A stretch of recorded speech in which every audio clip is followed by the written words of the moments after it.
So I'm really excited to be here. I feel like I actually know a lot of you in the audience. This actually feels like we're just having kind of like a fireside chat around anyway. So I thought I would start by giving you a little bit more background about myself so you kind of know where I'm coming from, okay? So I have 4 kids. They are 23 down to 17, and it's like girl, boy, 2 years apart, and I say that was the last time I was actually really in charge of anything. It's like that perfect planning. We homeschooled all the way from the very beginning. I was actually one of those moms who swore that I would never homeschool, right? I send them to school so I can have free time. And then I had a friend, so my oldest daughter was born and she just came out different. I like to say she wasn't just like singing a song to a different chorus, but she was like tap dancing in the corner. She's just so delightful, and even to this day, 23, she is just, if you met her, you're like, oh, she's a little different, you know? Which proves that it's not homeschooling that makes your kid weird, it's just that they come that way. So we homeschooled all the way through. I had someone when my oldest was 3, she was my best friend. She went to the library and got a stack of, this was like almost pre-internet, like stack of books like this. So I went and got a stack of books like this and I was like, oh, this is gonna be awesome. And then I had all these great plans. I'm a classics major, I loved Latin, I read The Well-Trained Mind. I was like, I will teach them Latin. And then my oldest was like, no, you won't. And so we had to do everything differently. So we never did public school. What I didn't know at the time is that I was going to get a bunch of kids who had what I like to say is the laundry list of alphabet letters that go after their name, ADD, dyslexia, autism. We have a little bit of all of that in our family, obviously overlapping.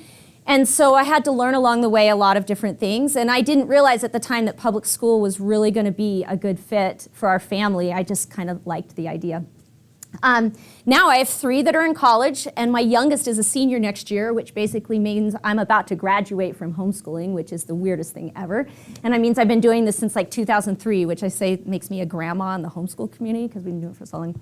But I wanted to tell you specifically a little bit, and I did write some notes down. I want to tell you a little bit about each of my kids and their path to college because they're all different, and none of them are genius, like start taking college classes at 14, okay?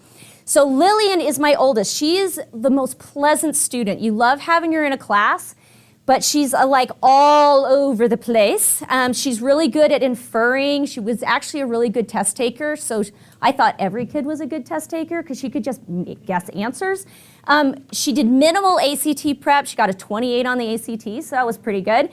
And then she wanted to go to something that was a little bit smaller. So she applied and went to BYU Idaho for a semester. She even got a half tuition scholarship because BYU Idaho just looks at your ACT score and says, oh, you don't have any grades? Okay, great, we'll give you a scholarship.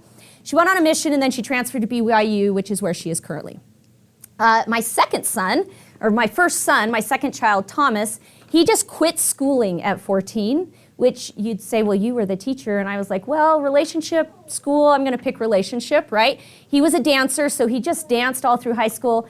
I was teaching the classes. He's like, Mom, I'm not taking your class. Mom, I'm not taking your class, right? He refused to take the ACT, refused. And again, I was like, okay. He was the kid, I was like, he is gonna be in my basement at 30. Like all kinds of things. He was scared to buy milk at 17. Like I couldn't send him to the grocery. Like you guys, it was hard. Okay, so after a gap year, he's 19, and I looked at him and I said, dance, like you can't just keep dancing at your studio, you have to do something. And so you can either work full time or you can try school. And he was terrified. He goes, Mom, I don't know how to do school because I stopped. I'm like, yes, I know. And so I said, look, just take a class at UVU. Like, what's the worst that can happen? If you fail, you know it doesn't work, and then you have to make a different plan. He was willing to actually ultimately do a semester. He waited until 3 days before UVU started to apply, which meant he couldn't get a scholarship from dance, which was lame, but that's okay. So he did that, and he ended up getting a 4.0 GPA. I was more surprised than he was. I was like, I don't even know how that happened. And then, well, it did, I do, because I sat next to him, and we homeschooled the 4 years that he didn't do in school. I did it with him that year as we just caught him up. Now he's transferred to a university out east where he is studying dance, and he's going to be a dancer. And he's still doing really well. Eleanor, gifted artist, dyslexic, really struggled in school. She's a hardworking student, took ACT prep, over and over again and got a 19, which for most of you who know is not a great score. And she didn't get into BYU. She applied, that's what she wanted. But she ended up doing their new program called Flex GE. She excelled this year. She has a 3.85 and she'll apply to be a transfer student next fall. And there's no reason to believe she won't get in with that kind of grade. So she's a really good example where her test scores did not indicate how she was going to do in school, right? But there were paths for her. And then John, oh, my lovely John, he's my senior. He's ADD and dyslexic, definitely the most severe of all my kids. Didn't read until he was 11, but he really gets math. He's also good at taking tests and inferring. He just got a 31 on the ACT. I can't take a lot of credit on that. Like, that's just the kind of kid he is. And he'll apply to BYU, and he'll probably be the one kid who just gets in, right?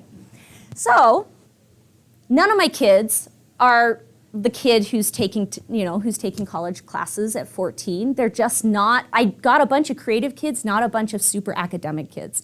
But every kid has a path to college. If that matters to you or it matters to your kid, everybody has a path. We spend a lot of time focusing on interests. We spend a lot of time focusing on passions. We spend a lot of time focusing on creativity. I didn't worry about having the perfect transcript or the right crafting. But that was also because my kids didn't want to go to Harvard, right? If my kid wanted to go to UCLA or they wanted to go to Stanford or they had wanted that, we would have had a very different crafting experience.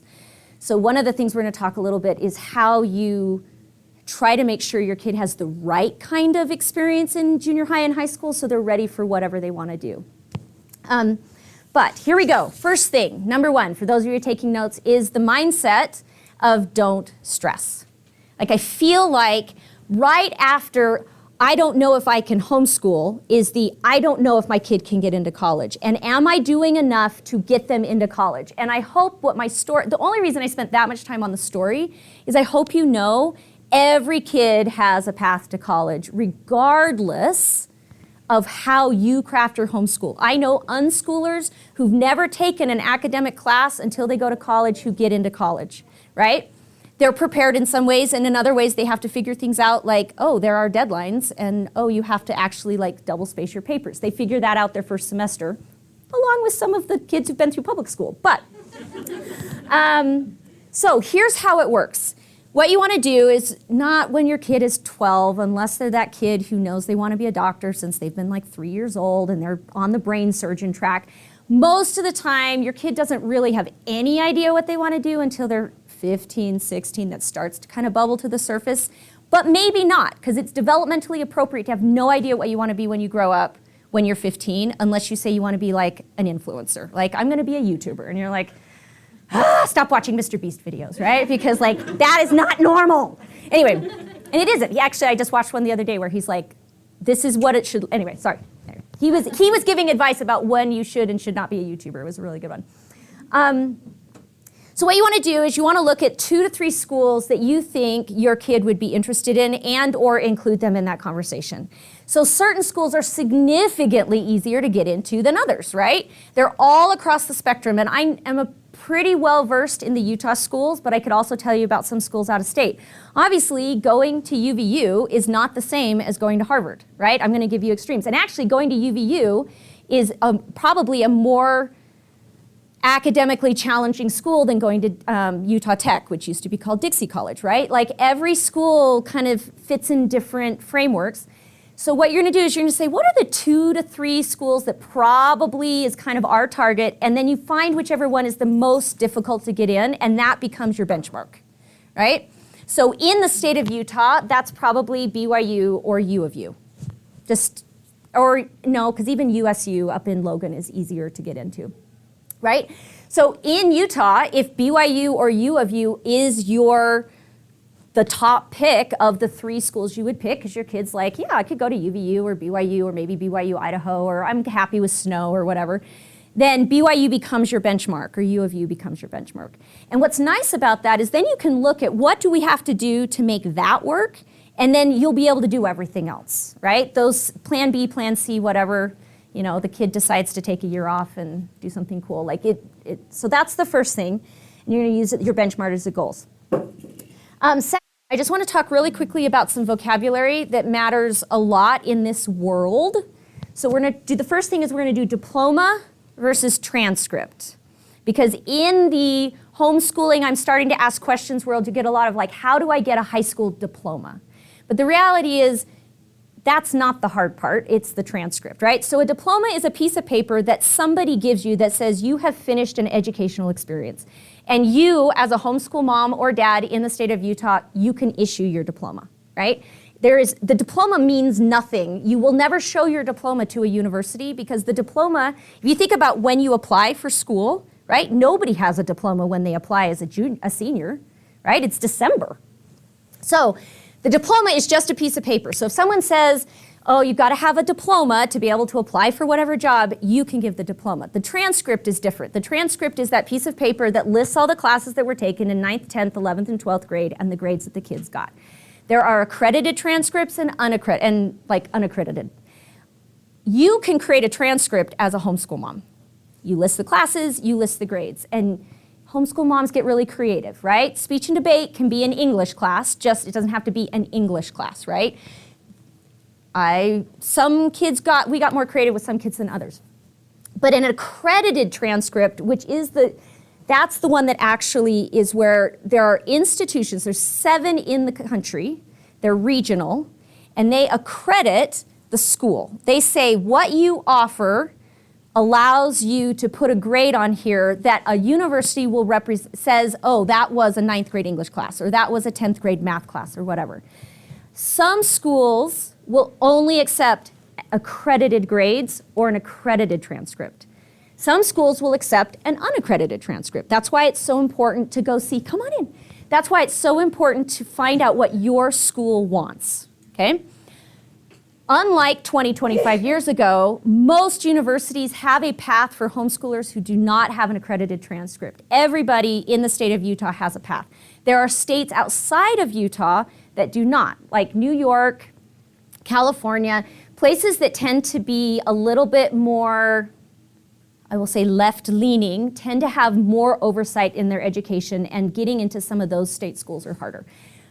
For the bulk of us, we're looking at state schools, and Utah schools, most schools have some kind of path for homeschoolers, but it's trickier outside the state. Depends on the school. Okay, so if you need, and an accredited transcript just says that all the grades on here are accredited. You don't necessarily need to have all of your accredited classes add up to 4 years of high school. So for example, BYU says any class that's accredited, you're going to plug them in individually, and at some point, and they will not tell us anymore, there is a magical number that says we will now count these as part of your application process. It used to be 16, and I tried really hard, and they no longer will tell us how many it is. I don't know why. So, and they're also looking at what types of classes they are. So an art class is not going to have the same, I don't know what the word would be, importance as, say, a second-year French class, right? Like they're going to look at academically, like BYU's saying, can your kid handle the academic rigor? These grades from an accredited source indicate that your kid can handle that academic rigor. That's really what they're looking for. But UVU, for example, doesn't require, they will just take a homeschool transcript. USU up in Utah State University will just take a homeschool transcript. So that's you as a mom or a dad putting down on a piece of paper, here's what my kids did, here's the grades they got, and they say, great. And for them, they'll take your homeschool unaccredited grades. So sometimes you need an accredited transcript that adds up to the number of credits that would equal equivalency to graduation, but not most people will accept less than that. Let's see. So the last thing is a lot of people that I wanted to talk about is just the ACT or testing and whether or not that matters or not. The ACT is, as you know, post-COVID, optional at every university in the state of Utah. The ACT is optional, except if you don't have accredited grades at certain schools, you have to have an ACT because that's their benchmark when you don't have the accredited grades. So depending on what school you want your kid to get into determines whether or not you have to have an ACT or not. UVU, test optional. You don't have to have an ACT score, which is why my son, who did not take the ACT or actually do much school could get in. We got really creative with his transcript, right?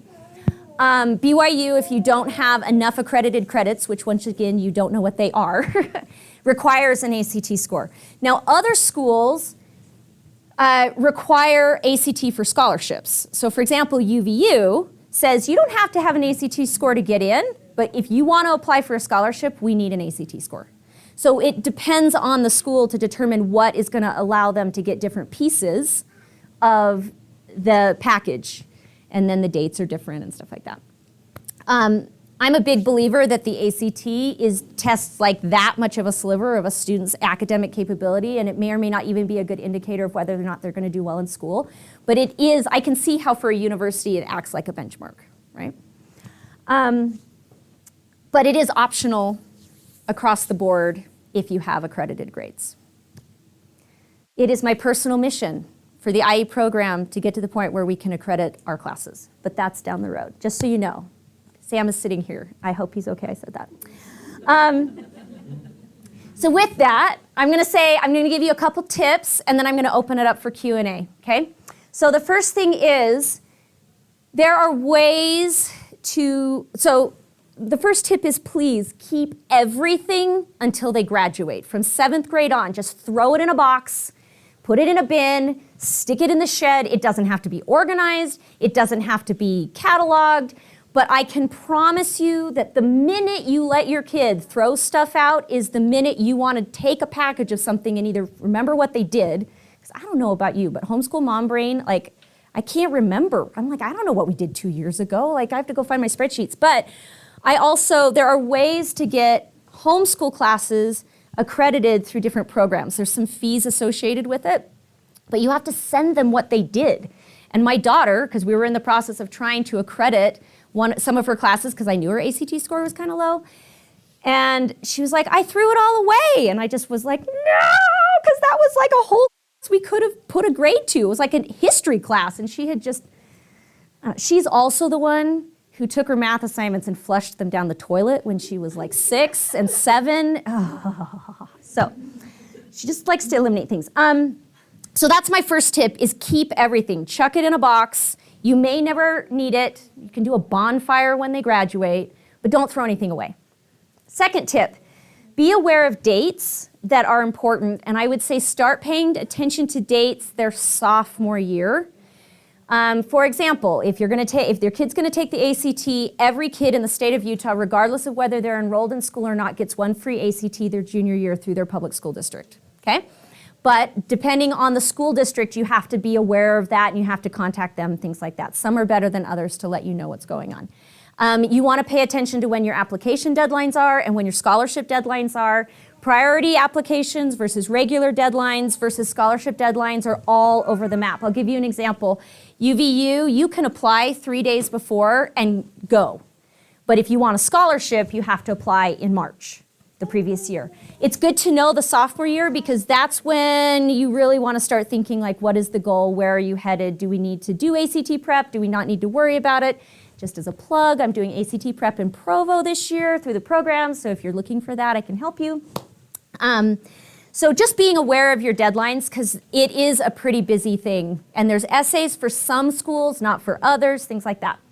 The third tip I have is just to encourage your kids, especially if they're planning to go to a school that requires essays, to be interesting. How else do I say this? Like, don't be a one-trick pony. It's important to have a variety of things that they can write about and they can talk about. Schools aren't looking for just the academic nerd that sits in the library on Friday nights. They're looking for people who have a diversity of experience that they can bring. As homeschoolers, we already bring that to our applications. But if you have a kid and all they do is music, but they've not done any service, it does actually matter. So it's good to kind of expand their horizons and push them a little bit. I feel like if you do speech and debate, but then you're also doing service through your church youth group, right? And maybe you're looking for an opportunity to do leadership somewhere. You don't need a ton of things. Having a job where you have shown that you show up is also part of that package. You just don't want to have the kid who reads 10 hours a day and just sits at home. Like, you want to be interesting. Okay, that is my very, very fast like overview of how you get your kid into college, which is basically there's a path for everybody, and it's more about going to the school and talking to it. But I did want to open it up for some Q&A in the last couple minutes. What are your questions? Because based on what I've said, I don't know if you have questions or what. Anybody? Yeah. What about the option of like starting with a community college and then transferring to university? Have you worked with that much? Yeah, so every university has a way to transfer into them. So community college, so you can do concurrent enrollment, which means you're taking college classes in the high school, right? Either at the high school or they have other ways to do that. And then once you've got enough credits, whether you've acquired them through high school or you've acquired them beyond high school, then you can apply as a transfer student. So most it depends on the university, but most universities kind of say 24 credits is when you become a transfer student, which is usually like 1 year of school if you've done 12 credits both semesters, right? So that is actually the path. Let's say you want to go to BYU and you don't get in, whether you use their Flex GE program or you go to UVU for a year and then you transfer, that's how you can often make your way to a bigger school. And sometimes, depending on the school, let's say U of U is your goal, it's a lot more expensive than some of these other schools. So sometimes doing your GEs in like a local school and then transferring to a more advanced school makes sense, because otherwise you're paying a lot of money for the same, it depends on what you're looking for, right? But the same type of GE experience. But if you're going to do that, you want to check most schools, or you can call them, but most schools on their website will have a transfer, like you can plug in, like if I take this class at UVU, will U of U accept that class? And every school has different rules about that. So what you don't want to do is take a whole bunch of credits and be like, oh, I'm going to transfer, and then you're still down, like you end up having to do 3 years, anyway. Does that make sense? Yeah, so you can actually plug that in, like even for schools out of state, and see if it's transferable? So every school website is radically different. You feel like you're entering a brand new city every time you go to a school website. They're so individual. So my suggestion is you get a registrar on the phone and you just say, this is our plan, and they'll have either a conversion chart or they'll tell you where to go. I would not call them in like the month before applications are due or the month before school starts. So the best time to call them is like June.